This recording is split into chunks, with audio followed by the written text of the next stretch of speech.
తాకట్లో ఉన్న మీ బంగారాన్ని విడిపించి ఆ రోజు ఆన్లైన్ రేటుకి కొంటాం. Sharma gold company.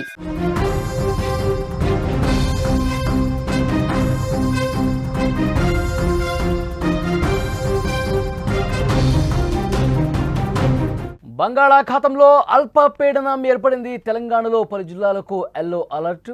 ఏపీలో కూడా భారీ వర్షాలకు అవకాశం ఉంది. వర్షాల దెబ్బకు వాగులు వంకలు పొంగి ప్రవహిస్తున్నాయి. రానున్న 5 రోజుల్లో భారీ వర్షాలు పడే అవకాశం ఉంది. అప్రమత్తంగా ఉండాలని అధికారులు హెచ్చరించారు. హైదరాబాద్లో సీఎం రేవంత్ రెడ్డి ఆకస్మిక పర్యటన చేశారు. ముఖ్యంగా రైతులకు ఇతర పనుల మీద బయటకు వెళ్లే వారికి అలర్ట్. 2 తెలుగు రాష్ట్రాల్లో భారీ వర్షాలు దంచుకొడుతున్నాయి. గత 2-3 రోజులుగా ఈ ప్రభావం చాలా జిల్లాల్లో కనిపించింది.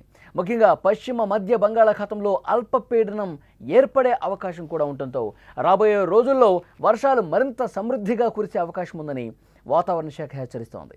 ఈ వారం మొత్తం ప్రజలు అప్రమత్తంగా ఉండాలని సూచన చేస్తున్నారు అధికారులు. తెలంగాణలో ఇప్పటికే చాలా చోట్ల భారీ వర్షాలు పడుతున్నాయి.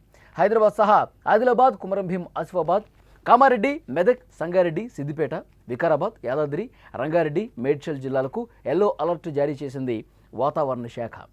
ఆగస్టు 13 నుంచి 16 వరకు తెలంగాణతో పాటు ఏపీలో కూడా భారీ నుంచి అతి భారీ వర్షాలు కురిసే అవకాశం ఉందని అధికారులు చెప్తున్నారు. గత 2-3 రోజులుగా హైదరాబాద్లో ఎడతెరిపి లేకుండా వర్షాలు పడుతున్నాయి. సోమవారం కూడా వర్షం పడే అవకాశం ఉందని వాతావరణ శాఖ అంచనా వేస్తోంది. ఇప్పటికే పలు కాలనీల్లో ఇళ్లలోకి నీరు చేరడంతో ప్రజలు ఇబ్బంది పడుతున్నారు. ఈ నేపథ్యంలో ముఖ్యమంత్రి రేవంత్ రెడ్డి స్వయంగా రంగంలోకి దిగారు. హైడ్రా కమిషనర్ రంగనాథ్తో కలిసి అమీర్పేట ప్రాంతంలో ఆకస్మిక తనిఖీ చేశారు. ముఖ్యంగా మైత్రివనం దగ్గర ఉన్న గంగూబాయి బస్తీని సందర్శించి అక్కడి సమస్యలు స్వయంగా పరిశీలించారు. బుద్ధనగర్ ప్రాంతంలో డ్రైనేజీ వ్యవస్థ పరిశీలించారు. మురుగునీరు నిలిచిపోవడానికి కారణాలను అధికారులతో ఆయన చర్చించారు.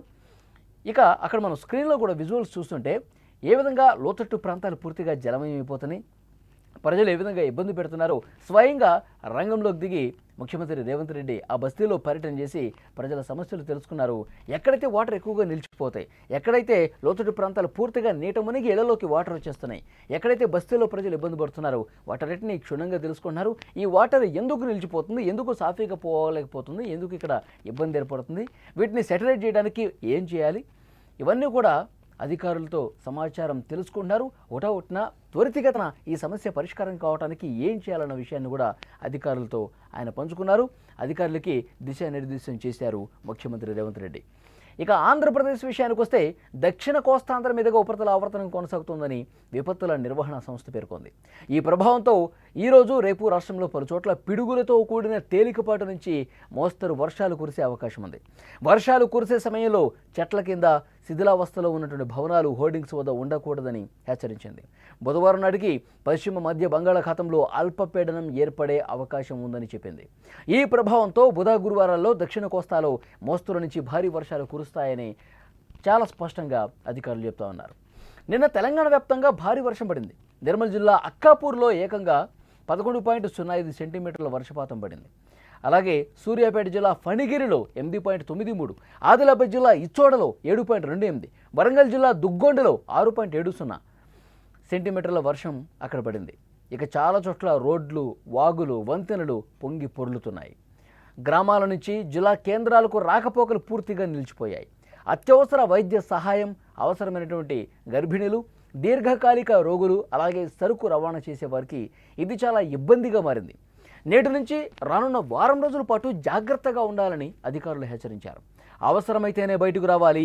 ఈ వారం రోజుల్లో ప్రయాణాలు ఉంటే వాయిదా వేసుకోవాలని సూచిస్తున్నారు అధికారులు. విజువల్స్లో మీరు చూస్తూ ఉన్నారు. గత 2-3 రోజులుగా మొత్తం 2 తెలుగు రాష్ట్రాల్లో కూడా ఏ విధంగా సిచ్యువేషన్ ఉందో అర్థమవుతుంది. పూర్తిగా రోడ్లన్నీ కూడా మునిగిపోతూ ఉన్నాయి.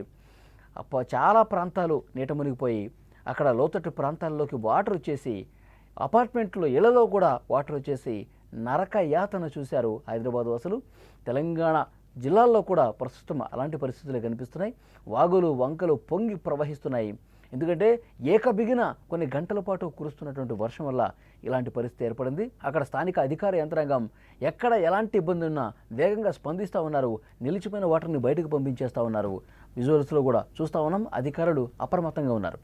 అయితే పశ్చిమ మధ్య బంగాళాఖాతంలో అల్పపీడనం ఏర్పడే అవకాశం ఉన్న నేపథ్యంలో బుధవారానికి వర్షాలు తీవ్రస్థాయికి చేరతాయి. ఇంకా 1-2 రోజుల్లో అతి భారీ వర్షాలు కురిసే అవకాశం ఉంది. ఇటు తెలంగాణ కావచ్చు, ఆంధ్రప్రదేశ్ 2 తెలుగు రాష్ట్రాల్లో కూడా అతి భారీ వర్షాలు కురిసే అవకాశం ఉంది. కొన్ని చోట్ల ఎల్లో అలర్ట్ కూడా జారీ చేసినటువంటి పరిస్థితి ఉంది. ఈ నేపథ్యంలో ఎప్పటికప్పుడు మీకు ఏదైనా ఇబ్బంది ఉంటే కనుక, లోతట్టు ప్రాంత ప్రజలు ఇబ్బందికర పరిస్థితులు ఉంటే కనుక, ఎక్కడైనా పూర్తిగా మునిగిపోయే పరిస్థితి ఉంటే కనుక, ముంపుకు గురవుతే కనుక వెంటనే అధికారులకు సమాచారం ఇవ్వండి. సురక్షిత ప్రాంతాలకు తరలించే బాధ్యత అధికారులు తీసుకుంటారు. ఎప్పటికప్పుడు జిల్లా కలెక్టర్లు కింది స్థాయి అధికారులతో మానిటరింగ్ చేస్తూ ఉన్నారు. పరిస్థితిని ఎప్పటికప్పుడు పరిశీలిస్తూ ఉన్నారు.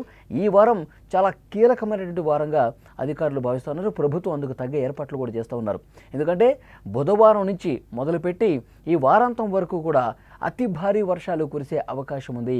హైదరాబాద్, రంగారెడ్డి, మహబూబ్ నగర్, వనపర్తి, నాగర్ కర్నూల్, మేడ్చల్ ఇలా హైదరాబాద్ చుట్టుపక్కల ఉన్నటువంటి అన్ని జిల్లాల్లో కూడా అలర్ట్ జారీ చేసిన పరిస్థితి. అలాగే ఆంధ్రప్రదేశ్ విషయానికి వస్తే కృష్ణా, గుంటూరు, ప్రకాశం, నెల్లూరు ఈ రాయలసీమ జిల్లాల్లో కూడా భారీ వర్షాలు ముంచెత్తే అవకాశం ఉంది అని సమాచారం వస్తుంది. చాలా జాగ్రత్తగా లోతట్టు ప్రాంత ప్రజలు అప్రమత్తంగా ఉండాల్సినటువంటి అవసరం ఉందని అధికారులు అలర్ట్ జారీ చేశారు.